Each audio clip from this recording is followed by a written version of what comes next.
જેલમાંથી ફોર્મ ભરવા આવ્યા કોંગ્રેસના નેતા પણ કોંગ્રેસે મેન્ડેટ જ ન આપ્યું અને કોંગ્રેસની યાદીમાં નામ ન જાહેર કરીને કોંગ્રેસે નેતાઓનો કેવો ખેલ પાડી દીધો તેની વાત કરીશું આ વિડીયોમાં। વૈષ્ણવજન તો તેને કહીએ જે પીડ પરાઈ જાનાને રે। નમસ્કાર, નવજીવન ન્યૂઝમાં આપનું સ્વાગત છે। હું છું જયંત દાફડા।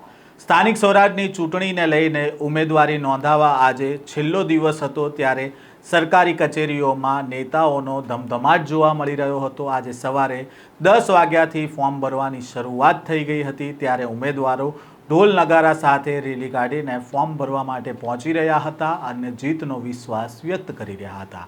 જોકે કોંગ્રેસે અનેક વોર્ડમાં નેતાઓના નામ જાહેર નહોતા કર્યા અને નેતાઓને સીધા ફોન કરીને જાણ કર્યા હતા અને તેને જ લઈને વિવાદ પણ સર્જાયો હતો। થોડા દિવસ પહેલા કપડવંજના જમીન કેસમાં પૂર્વ કોર્પોરેટર તસ્લીમ આલમ તિરમિજીની ધરપકડ થઈ હતી। તેવામાં આજે તેમણે પોલીસ જાપ્તા સાથે ફોર્મ ભરવા માટે વસ્ત્રાપુર બહુમાળી ભવન ખાતે પહોંચ્યા હતા। જો કે નેતાએ ફોર્મ તો ભરી દીધું પરંતુ ત્યાં પહોંચ્યા ત્યારે ખબર પડી કે કોંગ્રેસનું મેન્ડેટ જ નથી આવ્યું। મેન્ડેટ ન મળતા તેમણે કહ્યું કે આ ધારાસભ્યની ચાલ છે અને ધારાસભ્યને લઈને શું બંધ પોકાર્યો છે પૂર્વ કોર્પોરેટરે તે પણ સાંભળો।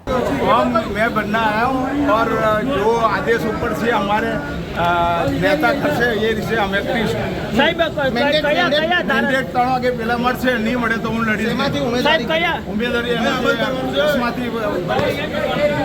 કોંગ્રેસના કયા ધારાસભ્ય તમારી ટિકિટ ના, હું ધારાસભ્યનું નામ નહીં આપું પણ એ ટાઈમે ટાઈમ આવશે ખબર નહીં આવશે હું કહીશ। બધા ટિકિટ મળવાની વાત તમે કેટલા આશ્વસ્ત છો? ટિકિટ તો મને ફોર્મ ભરવાનું છે, 3 વાગે પહેલા મેન્ડેટ આવશે, મારે ફોર્મ ભરવાનું છે, બીજા કોઈ કંઈથી લડવાનું નથી મારે। નહીં મળે ટિકિટ તો નહીં મળે તો જે મારા જો આજે મને હરાવવા માટે ટિકિટ મારવા માટે નથી કરતા તો હું બી એમને 27માં બતાવી દઈશ વિધાનસભામાં। કોંગ્રેસનું 2 વોર્ડમાં જે કોકડું ગૂંચવાયું હતું તે સ્પષ્ટ થઈ ગયું છે।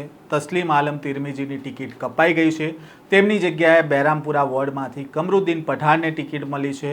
કમળા ચાવડા જેઓ 6 ટર્મથી કોર્પોરેટર હતા તેમની ટિકિટ કપાઈ છે અને તેમના બદલે દીના પરમારને ટિકિટ મળી છે, જ્યારે જરીના શેખને બીજી વાર રિપીટ કરાયો છે। સાથે જ 2 દિવસ પહેલાં એનસીપીમાંથી કોંગ્રેસમાં આવેલા હબીબ શેખને ટિકિટ મળી છે। આમ જે બહેરામપુરા વોર્ડને લઈને લાંબા સમયથી જે વિવાદ ચાલતો હતો તે વિવાદનો અંત આવ્યો છે। અનેક સિનિયર કોર્પોરેટરો જે હતા તેમની ટિકિટ કપાઈ ગઈ છે અને તેને જ લઈને હવે તેમણે ધારાસભ્યને ચેલેન્જ પણ આપી છે અને બંધ પોકારી દીધો છે। આ પ્રકારના સમાચાર અહેવાલ સાથે ફરી મળીશું। નવજીવન ન્યૂઝ સાથે જોડાયેલા રહેજો।